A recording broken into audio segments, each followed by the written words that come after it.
With my ambitious goal to make an automatic farm for every item in the game of Minecraft, I have made one for the new oozing and infested potions. I then use them to design this fast yet simple new slime farm that can be built anywhere. Hello there, Ray here, and let me show you how I bypassed the nerf that Mojang did to my previous design while at the same time building it up.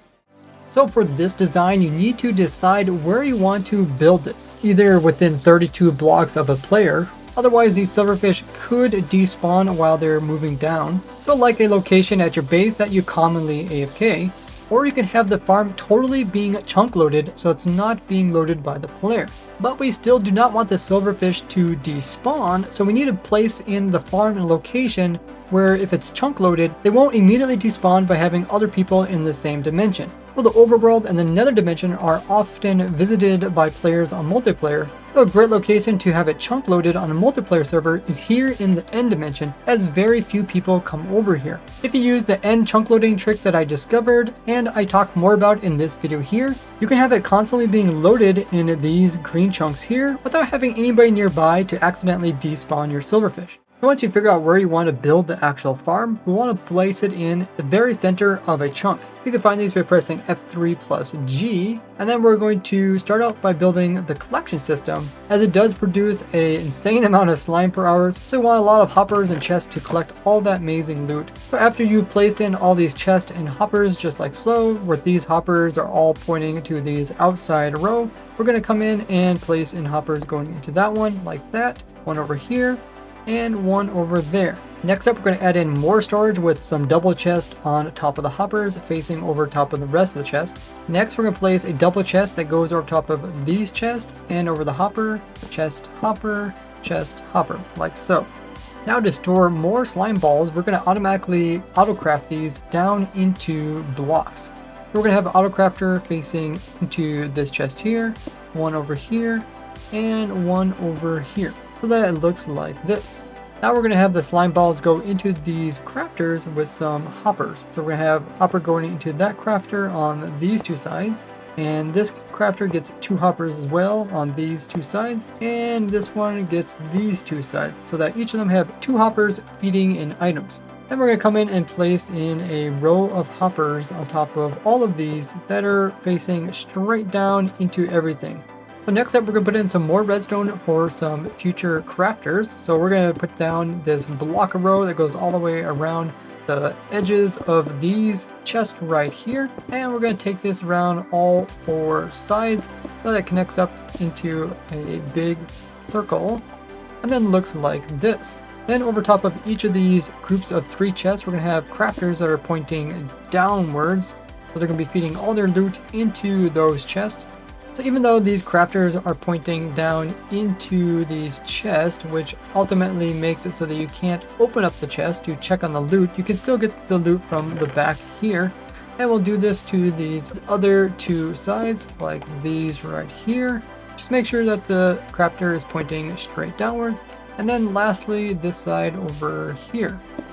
And then it should end up looking like this. We're going to then connect up all these crafters to the hoppers by pushing items into these sides on them. Now you can see we have a huge platform of hoppers, which will be collecting all the slime and dividing it up, as it does produce a lot of items per hour. You can use less hoppers and crafters if you're not using as many allays. Now we'll come in and add a power source with an observer clock right in here, and then we'll connect up these two sides so that those crafters can be powered, and then we'll also hook up the redstone on these two sides so those crafters are also getting powered. Now they're automatically crafting everything down and pushing them into the chest. And with that, you completed one of the harder parts. Now we're going to come in and place in a hopper right here. And then everything that has the hopper facing upwards, we're going to come in and place in some campfires on top of them. You can use normal, or you can use the soul fire, which kill them a little bit faster. And then these will go on top of every single hopper you see here until it looks like this. Now that's a lot of particles, so I'm going to turn those off by using a data pack. You guys can see the next steps that we need to do. So now we're going to come in and we're going to place in some glass that's going to go up a total of 4. You can use solid blocks, but it's kind of nice to watch the farm run. We're going to do this on each of the 4 sides.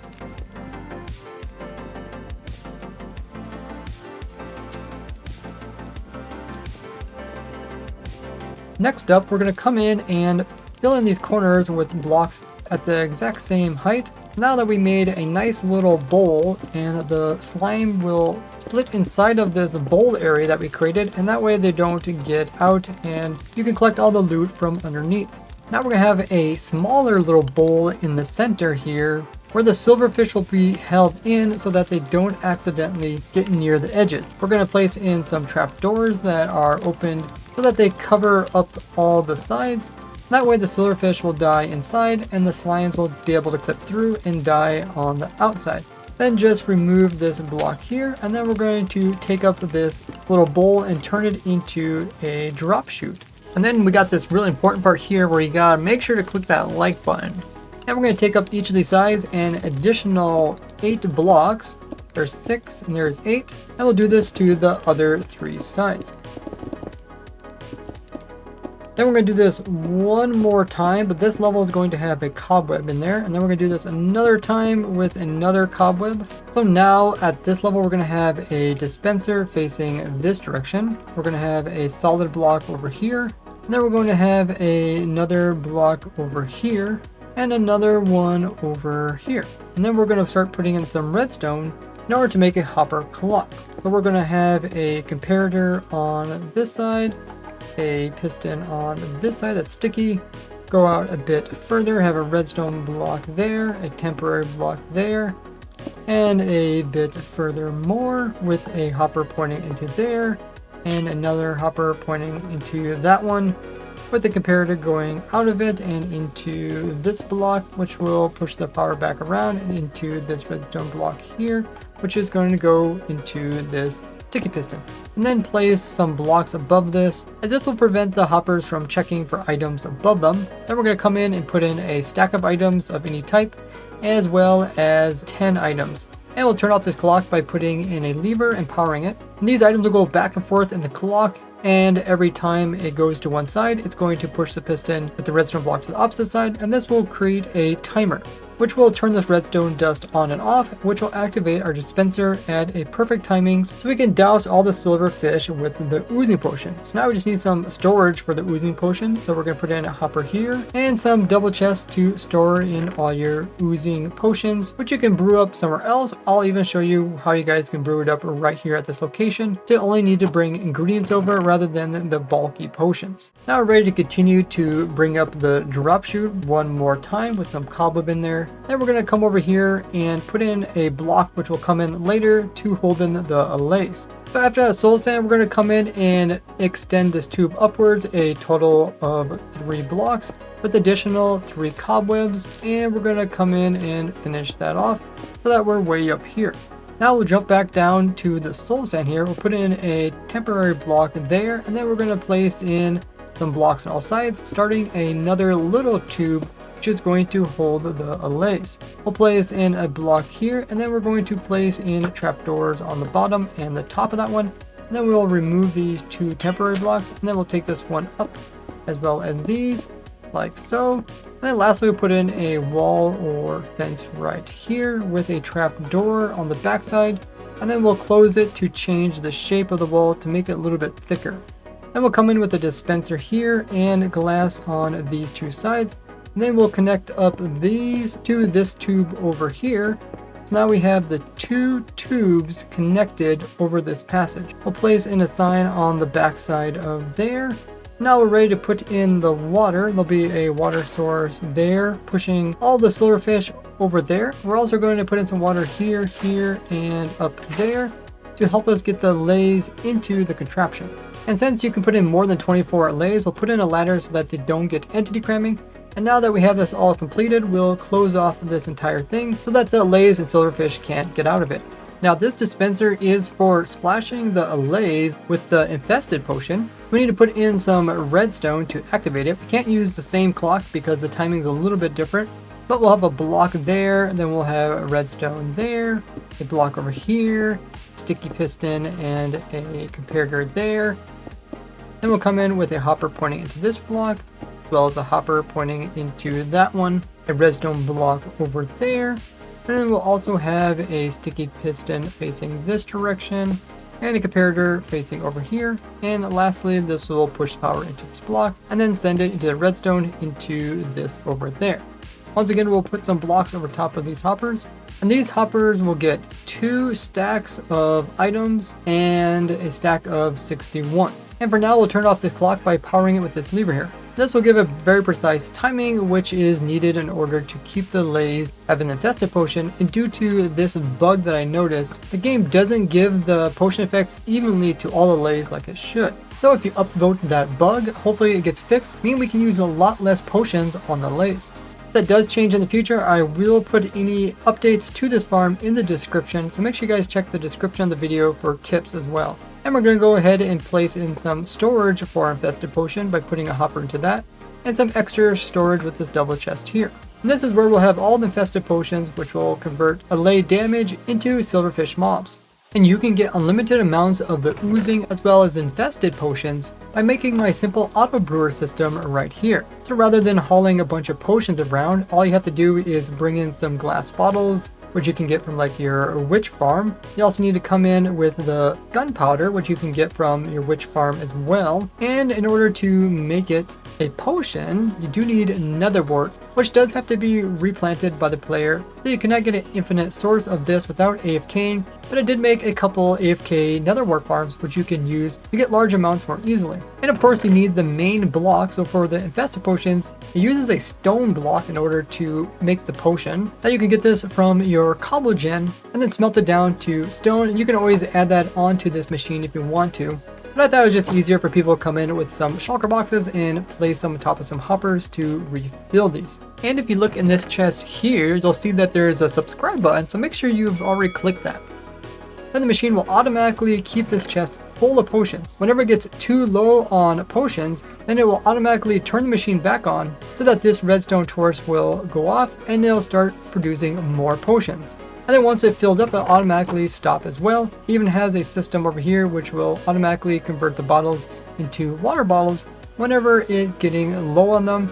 And overall, the design is really small. If you guys want to learn how to build it up, I did this tutorial onto it, and then I added some extra bits of redstone, and you can check out those pieces by using the world download or the schematic in the description. Now over here we have the exact same design, except this one's just set up for the oozing potion. The only difference is we need to have some slime blocks. And of course, you can use the slime blocks that come from the farm and just pipe them back up here in order to have an infinite source. And then connect the output of the brewer over to the input for either potion type. Now you'll need at least one allay. You can find these in these cages at pillager outpost or in mansions in the prisons. You can actually move these around easily by putting them on a lead, and then we'll bring these back to our farm. And then just use nether portals to bring back your allay to your farm. Once you have it on a lead, you can go ahead and put it onto a fence there. And now what we're going to do is give it an item by right clicking it. And now we're going to throw an item into this little stream here. And we're going to try to get the allay to go in after the item and go up into this.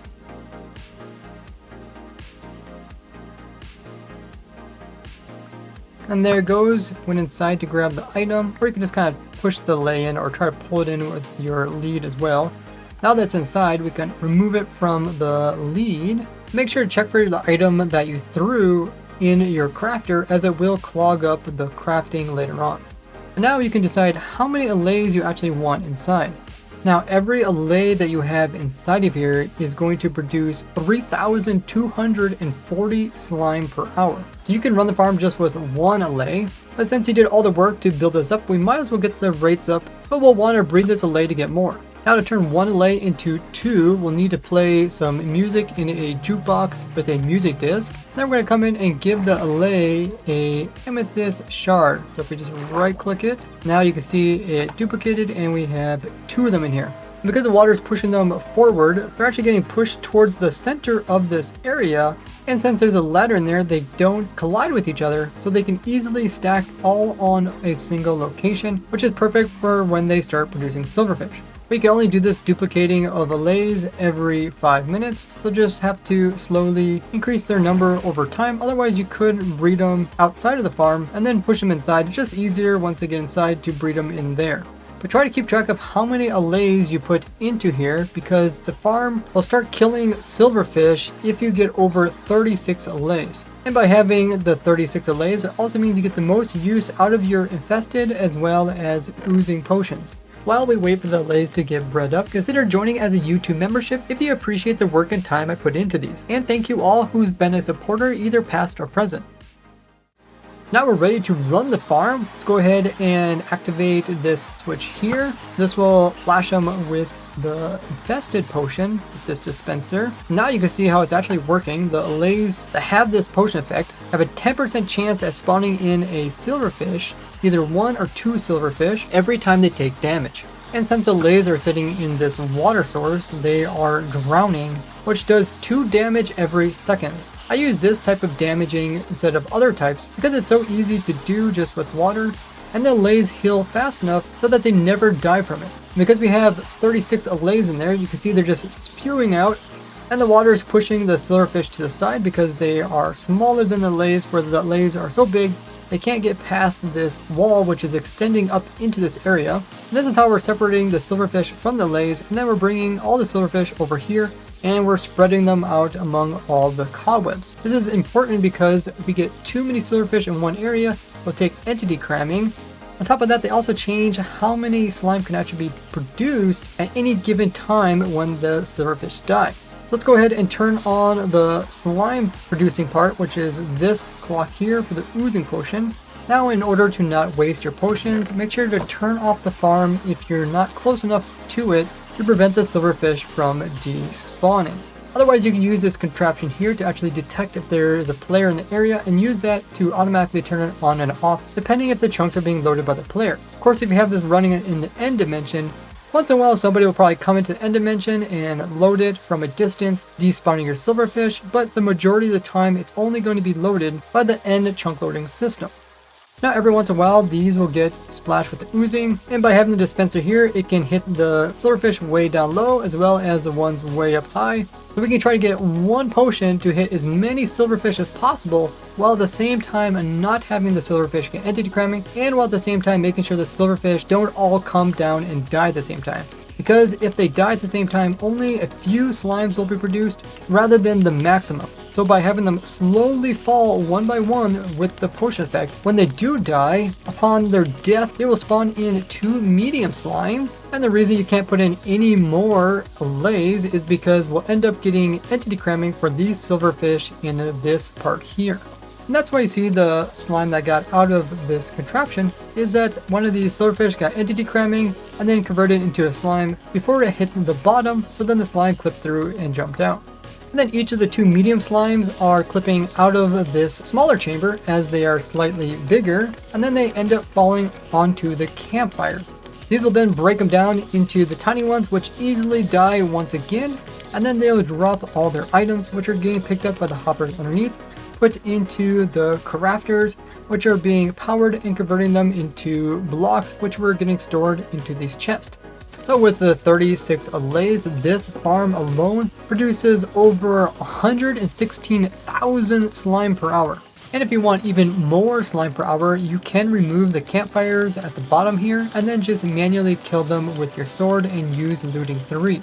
But the whole point of this farm is that it can run without a player. But I do have this version of the farm that does need a player in order to spawn in Endermen. I will be doing a block tutorial on this version in an upcoming video, as this one has the advantage of not needing any infested potions. And if you want higher rates of slime per hour, just come in and build in more of these modules, as this is all tileable as long as you have entity processing chunks for it to run in. And by using my nether portal chunk loaders that I discovered, you can get whatever rates you want, even up into the millions. You can learn all about it in this video here. You can choose to use this farm as an XP source, as all these silverfish can be killed. When the silverfish dies, it's going to drop 3 XP orbs. 2 of them will give 1 XP point and 1 will give 3, totaling 5 like most hostile mobs. But since the player can only take in so many XPs per hour, anything over 22 allays will produce more silverfish than you can absorb their XP. And if you killed all of those silverfish for an entire hour, you get 60,000 XPs per hour, the same as my simple Enderman farm here. And that farm is so much easier to do than having to use potions and all this other stuff just to make the same amount of XP. But if you do want to get the XPs off them, come in with a sticky piston, which is going to push this glass block. And then we have a lever here, which is going to power it, as well as going to power this piston here. This will extend the glass so that they will land here, and this piston will open up so you can click in this little gap here. And this way you can use like a sweeping edge, kill them off in big groups while letting the XP get to you without them actually getting out. And then if you want to switch over again, you can just flip this switch here. But also if you're running that, make sure to turn off the part that gives the oozing potions. That way they don't convert over into slimes unless you want that. Do me a big favor and tell your favorite Minecrafters about this crazy farm. Now see how I designed a dragon farm, beacon farm, and so much more in this playlist on all the farms in Minecraft. Bye bye!